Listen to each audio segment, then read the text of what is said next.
This week's edition of New England Authors tackles the thorny subject of migration with one of the country's leading scholars, Jacqueline Bhabha, whose latest book is Can We Solve the Migration Crisis?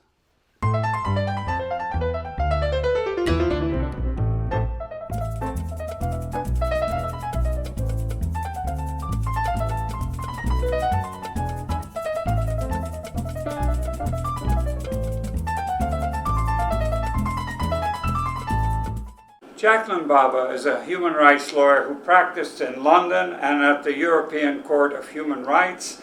In 1994, she started teaching human rights, migration-related courses, and directing university-wide human rights programs, first at the University of Chicago, and then at Harvard University, which is where we're at right now. We're at the Chan School of Public Health.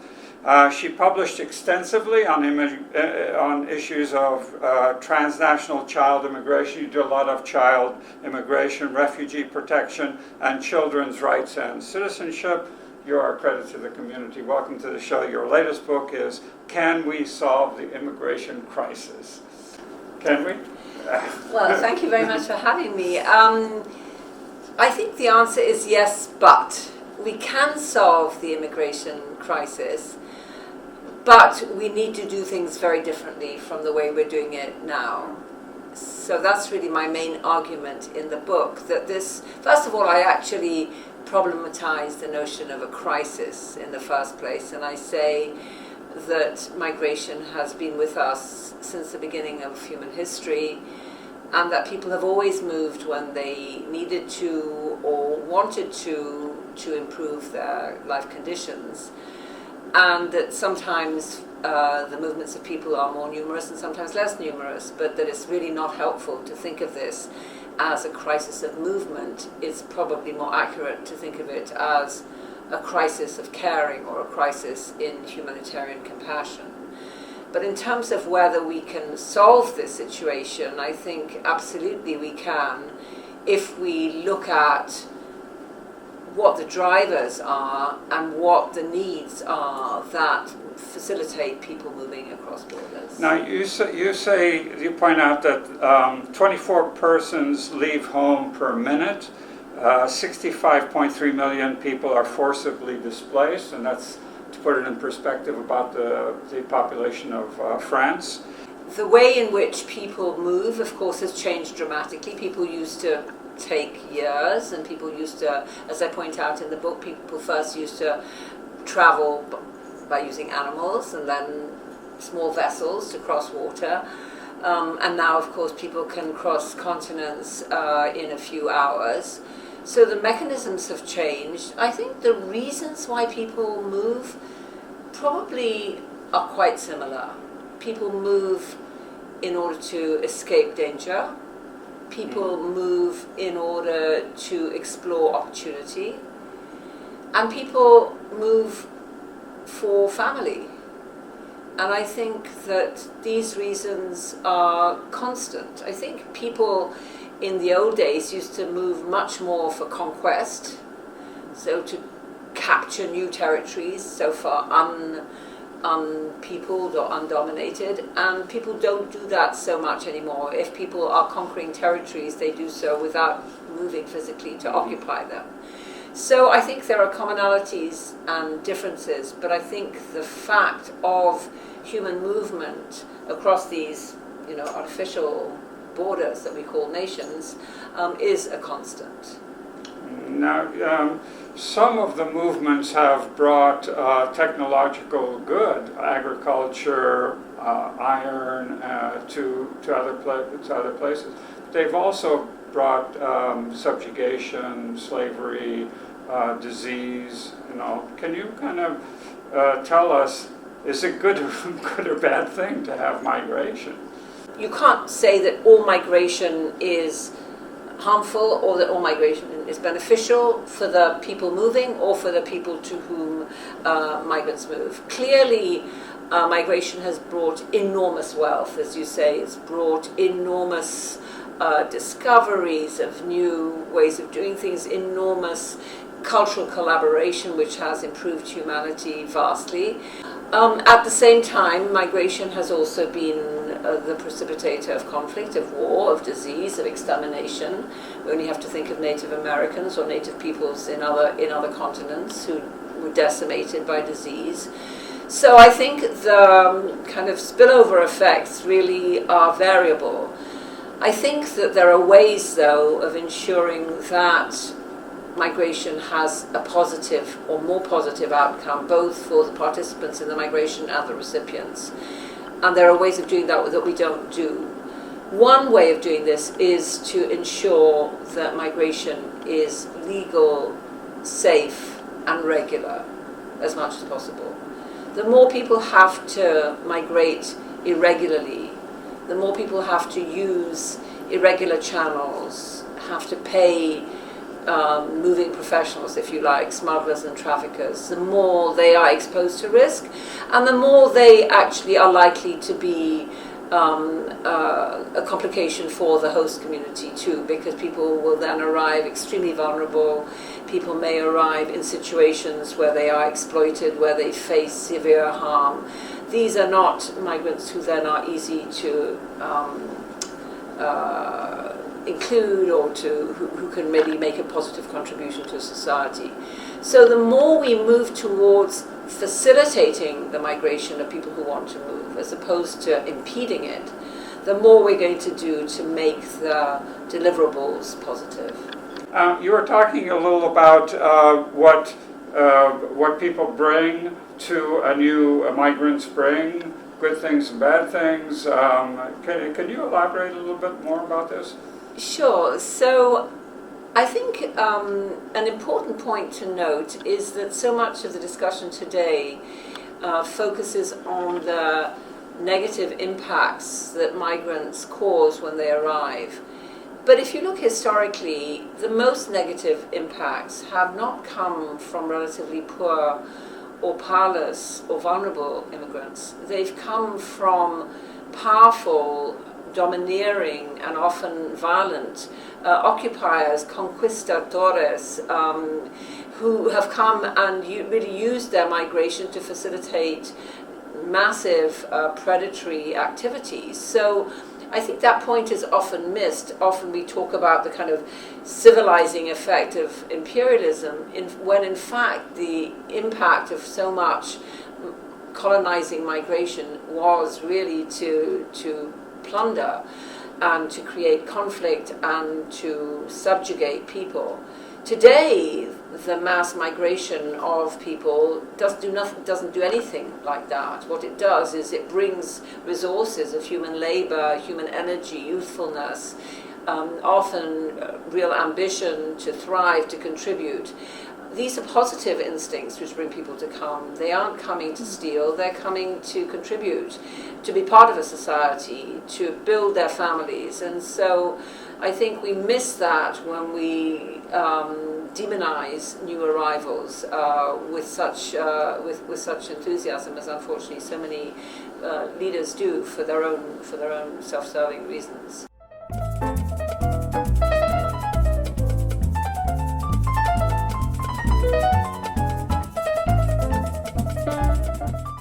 How does nationalism, racism, and border control interact and affect migrants? I think it does so dramatically. It's important, I think, to note, and I think I say this in my little book, that actually borders really are a creation of nationalism, and the constraints imposed on borders are really a product of racism. Because until relatively recently, until the turn of the century, between the 19th and the 20th century, the idea was that people were an asset. And just like you wanted more crops and more machinery, you wanted more person power. And so, of course, we had umpteen examples, including negative examples, of masses of people being forcibly moved to work, slavery being the worst example of that. But it was only with a growing sense of kind of eugenic superiority and racist prejudice that people started closing their borders or closing them selectively to certain groups of people. And so this is what happened with the Chinese migration here in the United States at the end of the 19th century. It's what happened with Jewish migration to Europe in the beginning of the 20th century. These were the kind of factors that really drove the creation of modern immigration control, and of course today it's very much in evidence. So we see, if you look at the migration picture generally, you see this sort of dichotomy between people like many of us who are privileged, and not always but often white, who travel seamlessly all the time, and maybe have more than one passport. And there's never any question that this is a beneficial movement, both for the migrant and for the recipient. And then you have another group of people for whom globalization is delivering ever less permeable borders, ever harsher blocks on their movement, people who really need to move to reunify with parents, or to save their lives, or to get an education. And in that context, notions of racial superiority and nationalistic bias, I think, play a huge role. Current migration presents a mix of mobility and immobility. That puts us at a humanitarian crisis, not a migration crisis, is your words. What's the difference? So I think a migration crisis is a crisis where you say the problem is that too many people are coming. And a humanitarian crisis is a crisis where you say rich countries, rich societies are not doing what they need to do to share their bounty and their resources. So there's a very different perspective here. The US, for example, which is at a peak of xenophobia at the moment, is an enormous country with enormous absorptive capacity, a country which has benefited dramatically from different movements of people coming here from different parts of the world. The notion that America is full is preposterous. The notion that America cannot exercise humanitarian responsibility towards its Central American neighbors, I think, is completely untenable. It would be a win-win for the United States to say, yes, we have a big role to play. We have played a big role in what's happening in Central America now, with decades of involvement in oppressive regimes, which are now really developing into lawless societies, and we have a responsibility. It would be beneficial for the US to do that, for the moral fiber, but also because it would have the arrival of a large cohort of young, healthy people who want to work. And what would be a better asset for a country than that? And of course it would be an enormous benefit for the thousands of people who are desperate to leave very dangerous homes. So I think the humanitarian crisis is a severe one. I think the moral fiber of many of our societies, and I'm European, I think this is equally true in Europe, the kind of backbone of this kind of notion that we are democratic, civilized countries is really eroded by the notion that only certain people have a right to a certain type of life, and that we are justified in actually paying millions and millions of euros or dollars to keep people out. So I do think it is a crisis. I think it's a crisis for the next generation who see these practices, to say nothing of, the people who are themselves affected. Yeah. So this is New England Authors. We're speaking with Jacqueline Bhabha. Her book is Can We Solve the Immigration Crisis? And we're broadcasting here from Harvard University. I just want to ask you a question. Are you advocating open borders? So I think that open borders are a good thing, but I think there are situations in which they would be very onerous, very burdensome. They might create a lot of disruption. And so I think there is nothing wrong with instituting effective, efficient, well-resourced border controls. What we have now is not that, however. What we have now is under-resourced, inefficient, and extremely biased border controls, which don't really enable people who need to move fast to do that. You focus a lot on children. So it's true, I do focus a lot on child migration. I should say before I started working on child migration, I focused a lot also on issues relating to gender, so I have written quite a bit about women as really? well in a kind of earlier incarnation. But the reason I focus on child migration is because when I started working on the issue, it was neglected. Right. And I felt just even intellectually and legally, it was very underdeveloped. So my early work was really saying we need to think through what it means for a child to be a refugee, what it means for a child to make a legal claim, what it means for a child to migrate across a border alone. And very few people were thinking about that. So I think in an early stage, which I would say is around the kind of late 80s and 90s, a small group of us really tried to develop this field of child migration because we saw that there were children migrating alone who were actually getting a very poor deal. And I started this work when I was living in Chicago. Interesting, when my own children were small, when I was practicing, I avoided children's cases, just it's too close to the bone. But as my kids grew up, when I was in Chicago, I came across some cases which made it clear to me that people had not thought through what it meant to be representing a child as an immigration lawyer, or to be judging a child if you were a judge or an asylum adjudicator. And it then became clearer and clearer that actually the legal apparatus for thinking about children's claims was underdeveloped, that there was no sense of, is the child the same as an adult? Is the child different? Are there similarities and differences? So we then developed a whole kind of body of work talking about some of the specificities of being a child migrant. In particular, the fact that in certain cases the threshold for getting protection should be lower because you're more vulnerable. And so we talk about, but we also talk about some of the problems. The book I wrote, the book on child migration, was really driven by this paradox that I felt, that on the one hand people were always sympathetic to children, and people always used to say to me, why do you work on child migration? Do children really migrate alone, or do children really migrate?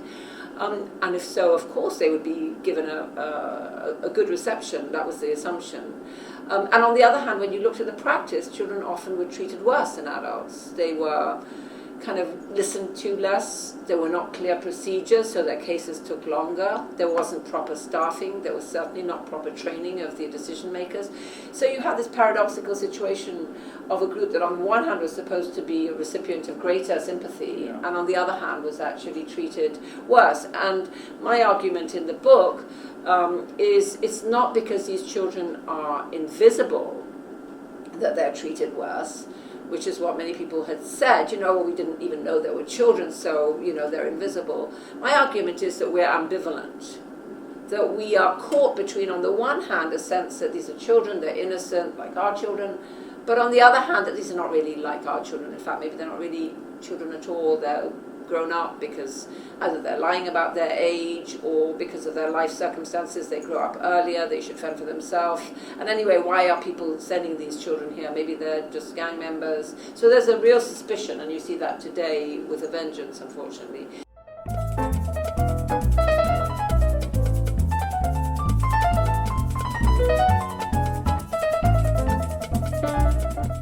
So you state that the most significant and obvious drivers of distress migration is conflict.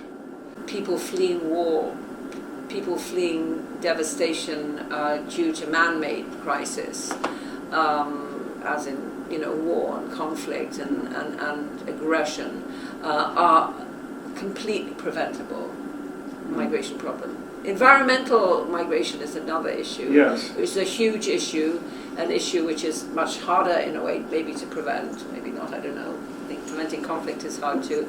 And it's an issue we thought about very little, and we're very ill-equipped to deal with. So it's clear, everybody agrees, that there will be very large numbers of environmental refugees. So we don't know, are we talking about tens of millions? Are we talking about hundreds of millions of people? What is clear is that environmental factors precipitate quite significant distress migration or refugee flight all the time. Yeah. And this is increasing. It's clear that water-related environmental issues, whether it's the lack of water with desertification, or the excess of water with tsunamis, or with flooding, or with rising sea levels, are forcing more and more people from their homes. And a lot of the emphasis so far has been on these small island states, because they are at risk of actually disappearing completely. But I think it's somewhat misguided emphasis, because much larger numbers of people are going to be implicated in literal,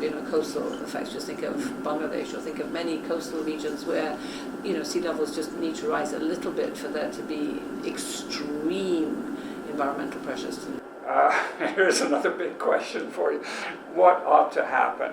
Well, I think I try to outline a few things that I think would happen, and because I focus on children and young people, I emphasize the opportunities to move for education, which I think are critical, which is only one part of this.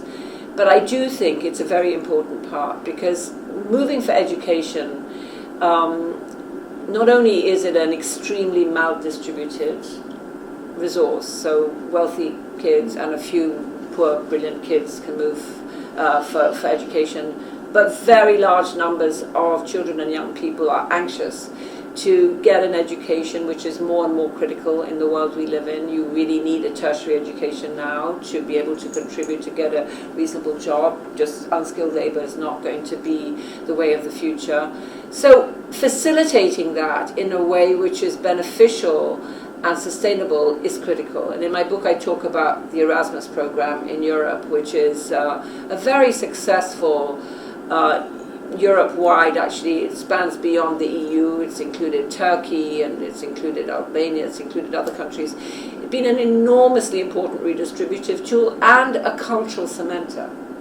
Because, of course, if you spend 2 or 3 years as a young person in a different country, in a different culture, in a different language zone, your whole perspective on who you are and on who other people are changes. There's nothing more beneficial.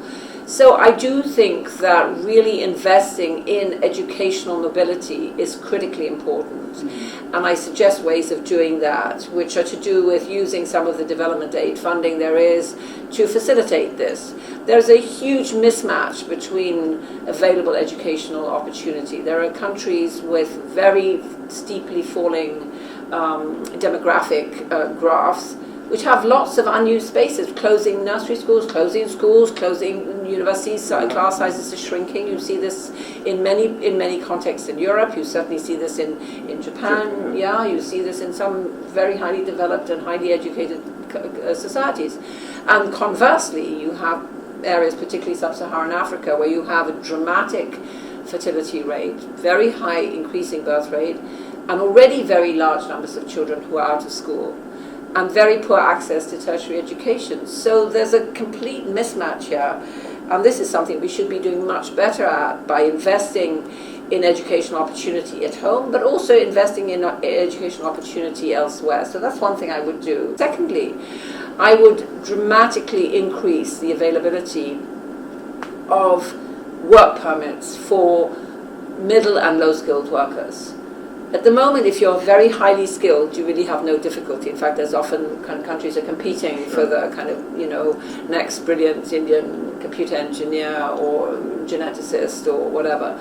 But if you are, somebody who is caring for elderly people or children, or somebody who's working as a low-level nurse, or somebody who's working in construction, chances are you'll have to move irregularly, or you'll move as a visitor and then you'll overstay your visa and you'll become irregular, even if you entered legally.